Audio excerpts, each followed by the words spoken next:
کی طرف سے یہ مؤذن کی اپنی آواز نہیں ہے بھائی. اگر مؤذن کی اپنی آواز ہوتی تو مؤذن ہمارا ماموں لگتا ہے جو ہم اس کی دعوت پہ لبیک ہیں. کیا خیال ہے؟ مؤذن کہ حی علی السلام کہیں چل میں آ رہا ہوں. ہمارا ابا کہے گا نہیں میں نے بلایا تھا اس دن آیا نہیں تھا تو. اور مؤذن سے تیرے بڑے تعلقات ہیں, ایک دفعہ حی علی الصلاۃ بول دیا اٹھ کے جا رہا ہے. تو ہم کیوں جاتے ہیں؟ ہم کہتے ہیں بھائی یہ مؤذن کی آواز نہیں ہے, یہ کس کی دعوت ہے؟ یہ اللہ کی دعوت ہے. حی علی الصلاۃ, آؤ کس کی طرف؟ نماز کی طرف. حی علی الفلاح, پھر اللہ کہتے ہیں آؤ کامیابی کی طرف. دو چیزیں روکتی ہیں. ایک, آپ اس دعوت کو ویلیو نہیں دے رہے. جیسے کوئی چپڑاسی بلا رہا ہو اور ایس ایچ او بلا رہا ہو اور آپ ویلیو نہ دے رہے ہو ایس ایچ او کو, تو اگلا کیا کہے گا؟ ابے یہ تھانے دار ہے تجھے بلا رہا ہے, تو چپڑاسی کی دعوت پہ لبیک کہہ رہا ہے. جیسے قرآن نے کہا نا اللہ اکبر, یہ دنیا سب اللہ کے مقابلے میں کیا ہے؟ چھوٹی ہے. اللہ سب سے بڑا ہے, تو بڑا ہے اس کی دعوت پہ جا. دوسری چیز جو انسان کو روکتی ہے اس دعوت سے, وہ لالچ. بعض دفعہ چپڑاسی کی دعوت پہ چلا جاتا ہے, ایس ایچ او کی دعوت پہ نہیں جاتا. اسے پتا ہے چپڑاسی کی دعوت میں 1 کروڑ روپے ملیں گے, ایس ایچ او صاحب پتہ نہیں چائے پلائیں گے, کیا پلائیں گے, کیا ہوگا, کل چلا جاؤں گا, پرسوں چلا جاؤں گا. بعض دفعہ یہ بھی ہوتا ہے.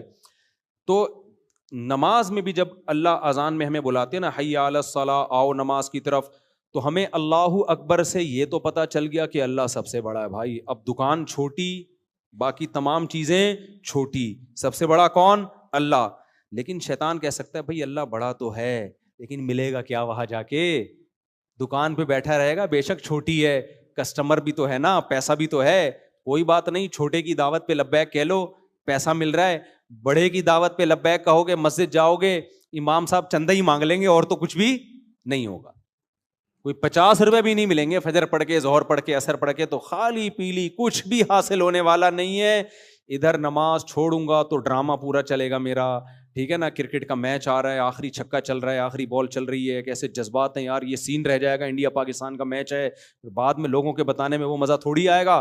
لاسٹ اوور ہے, ادھر حی علی الصلاۃ اقامت ہو رہی ہے, تو یہ مزے رہ جائیں گے میرے, اور پھر وغیرہ وغیرہ جو 20 چیزیں. تو اس لیے اللہ نے اس اشکال کا بھی جواب دیا کہ اللہ کی دعوت پر لبیک اس لیے بھی کہو کہ سب سے بڑا ہے, اور حی علی الفلاح, اللہ جو تمہیں بلا رہا ہے نا نماز کی طرف, اس میں کامیابی ہے. تمہیں لگ رہا ہے کہ نماز چھوڑنے میں لذتیں ہیں, حقیقت میں نماز پڑھنے میں لذتیں ہیں. اللہ کی دعوت پر لبیک کہو گے تو وہ تمہیں جو کچھ دے گا, یہ دنیا تمہیں وہ کچھ نہیں دے سکتی.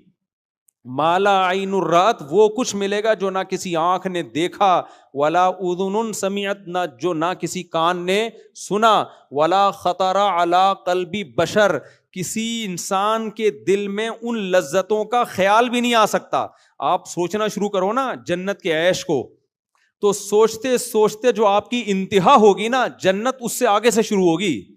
ایسی عیش کی زندگی, دنیا میں بھی سکون مل جاتا ہے نمازی کو, صرف آخرت کی بات نہیں ہے.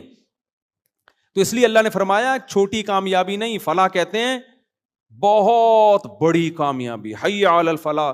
تو میرے بھائی اتنی لمبی تقریر 5 ٹائم اللہ کی طرف سے ذمہ داری ہے مؤذن کی, تم ان کو کہو, لیکن اللہ نے کہا مؤذن کو اپنا میرا پیغام پہنچا دو, کسی کے گھر جانے کی تمہیں اجازت نہیں ہے. ایسا نہیں ہے کہ اب نہیں آ رہا تو پیچھے سے پولیس آ رہی ہے آپ کو نکالنے کے لیے, کہ اللہ نے ایسے جو آپ کو بلائے گا نا, آپ نہیں جاؤ گے تو پیچھے موبائل آئے گی, بولے گا تیرے کو تمیز سے بلایا, آ نہیں رہا, چل. لیکن اللہ یہ کام نہیں کرتا. اللہ مؤذن کو کہے گا پیغام دے دے, فضاؤں میں میری صدا گونجے, ان کے کان تک آواز پہنچ جائے. اس کے بعد کیا کرنا ہے؟ اللہ کہتے ہیں چھوڑ دو, چھوڑ دو. زبردستی نہیں جانا کسی کے گھر سے گھسیٹ کے اس کو نماز کے لیے نہیں نکالنا. وجہ ہے یہ آزمائش کے خلاف ہے. میں نے ایک دن رکھا ہوا ہے کہ میں دیکھ رہا ہوں, چیک کر رہا ہوں کون میری دعوت پر لبیک کہتا ہے اور کون میری دعوت پر لبیک نہیں کہتا, بس نوٹ کر رہا ہوں میں. تو ہم جو سمجھتے ہیں نا کہ ہم نمازیں چھوڑتے ہیں کچھ بھی نہیں ہو رہا, بھائی اللہ کہہ رہا ہے میں تجھے ہر بار یاد دلاتا ہوں. اب یہ تیرا فالٹ ہے کہ تو اس اذان کی کانوں کو, وہ اذان کی آواز کو تو ویلیو نہیں دیتا. اب یہ تیرا فالٹ ہے, میں نوٹ کرتا جا رہا ہوں کون پڑھتا ہے کون نہیں پڑھتا. نبی صلی اللہ علیہ وسلم نے فرمایا جو اللہ کی دعوت پہ لبیک کہتے ہیں, پہلی صف میں آ کے نماز پڑھتے ہیں, کل قیامت کے دن جب اللہ کا دربار لگے گا وہ بھی کہاں ہوں گے؟ وہ پہلی صف میں ہوں گے, ان کو وہاں بھی پروٹوکول ملے گا. اور جو آخری صف میں ہوں گے وہ وہاں بھی کہاں ہوں گے؟ وہ چپلوں میں بیٹھے ہوئے ہوں گے. اور جو آتے ہی نہیں ہوں گے وہ دربار میں بیٹھنے کی ان کو اجازت ہی نہیں ہوگی. سورہ معارج میں اللہ نے کیا فرمایا؟ سورہ قلم میں فرمایا کہ یوم یکشف عن ساق ویدعون الی السجود، قیامت کے دن اللہ اپنی تجلی کو ظاہر کریں گے تو لوگ جب اللہ کو کی زیارت کریں گے نا تو اہل ایمان سجدے میں گر جائیں گے. اس سجدے میں ان کو اتنی لذت ہوگی اس سے پہلے کبھی کسی چیز میں ان کو ایسی لذت محسوس نہیں ہوگی. اتنی لذت ہوگی اللہ کے کو جب زیارت ہوگی نا تو سجدے میں. تو اللہ نے فرمایا کچھ لوگ ایسے ہوں گے جن کی کمر تختے کی کر دی جائے گی. اس وقت وہ سجدہ کرنا بھی چاہیں گے ان سے سجدہ نہیں ہوگا. یہ کون لوگ ہوں گے؟ فرمایا کہ یہ وہ لوگ ہیں جن کو دنیا میں سجدے کے لیے بلایا جاتا تھا. وہم یستکبرون، یہ تکبر کرتے تھے، کہتے تھے ہمارے پاس ٹائم بولو نہیں.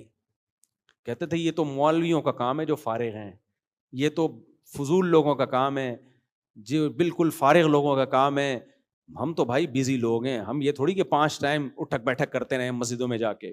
تو اللہ کہیں گے کہ ان کی کمر تختے کی کر دی جائے گی، ان کو سجدے کی توفیق نہیں ملے گی، کیونکہ دنیا میں جب سجدے کے لیے بلایا جاتا تھا یہ تکبر کیا کرتے تھے. آج یہ سجدہ کرنا چاہیں گے لیکن اللہ ان کو سجدے کی توفیق اللہ ان سے چھین لے گا. تو اس لیے اللہ نے کیا فرمایا کہ ایمان والے کی سب سے پہلی علامت کیا ہوتی ہے؟ نماز. سمجھتے ہو کہ نہیں سمجھتے؟ تو اس لیے اپنے آپ کو نماز کا پابند بناؤ. الا المصلین الذین هم علی صلاتهم دائمون. بس یہ آیت کر کے اپنے بیان کو ختم کرتا ہوں. اللہ نے یہ بھی فرمایا کہ نماز پڑھتے نہیں ہیں، نہ اتنا کافی نہیں ہے، کیونکہ ہر مسلمان کبھی نہ کبھی پڑھ لیتا ہے نماز. اگر ایسا ہوتا نا نماز پڑھنے پہ اللہ راضی ہو جاتا تو سارے مسلمانوں سے اللہ راضی ہوتا. میں نے ایسے بھی پوستی دیکھے ہیں جو کچھ نو عید کے دن آ ہی جاتے ہیں اٹھ کے. کیا خیال ہے بھائی؟ اور ایسے بھی پوستی دیکھے ہیں کہ عید کے دن نہیں ہوگا تو چلو زندگی میں ایک آدھ دفعہ کہتے ہیں چلو یار کیا جا رہا ہے. تو پڑھنے پر نہیں ہے. فرمایا ہم علی صلاتہم دائمون، پابندی کرتے ہیں، دوام. نہ سفر میں نماز چھوٹتی ہے، نہ حضر میں نماز چھوٹتی ہے، نہ شادی بیاہ میں نماز چھوٹتی ہے، نہ میتوں میں نماز چھوٹتی ہے، نہ بارشوں میں نماز چھوٹتی ہے، نہ قحط میں نماز چھوٹتی ہے، نہ حضر میں نماز چھوٹتی ہے، نہ صحت میں نماز چھوٹتی ہے، نہ بیماری میں نماز چھوٹتی ہے، نہ خوشیوں میں، نہ غموں میں، نہ جہاز میں، نہ ٹرین میں، نہ بس میں، نہ کشتیوں میں. آج اچھے نمازیوں کو دیکھا ہے جہاز میں پوستیوں کی طرح پڑے ہوئے ہوں گے. ابے لمبا سفر ہے، کہہ رہے ہیں یار اب جہاز میں کیسے پڑھیں بھائی، جہاز میں کیسے پڑھیں بھائی. اللہ نے حکم دیا کھڑے ہو کے نہیں پڑھ سکتے، بیٹھ کے نہیں پڑھ سکتے، لیٹ کے. اگر نماز قضا کرنے کی اسلام میں کوئی گنجائش ہوتی تو میدان جنگ میں گھوڑے کی پشت پہ جب گھمسان کی جنگ ہو رہی ہوتی اس وقت اللہ کہتا کیا کرو، چھوڑ دو. وہاں اجازت نہیں دی ہے تو آپ ماموں کی شادی میں جا رہے ہو بس میں بیٹھ کے، اس میں کہاں سے اجازت مل گئی کہ بس میں سفر ہو رہا ہے ہمارا؟ نہیں آ رہی میرا خیال ہے بات سمجھ میں. تو اس لیے میرے بھائی یہ آپشنل نہیں ہے نماز، یہ کیا ہے؟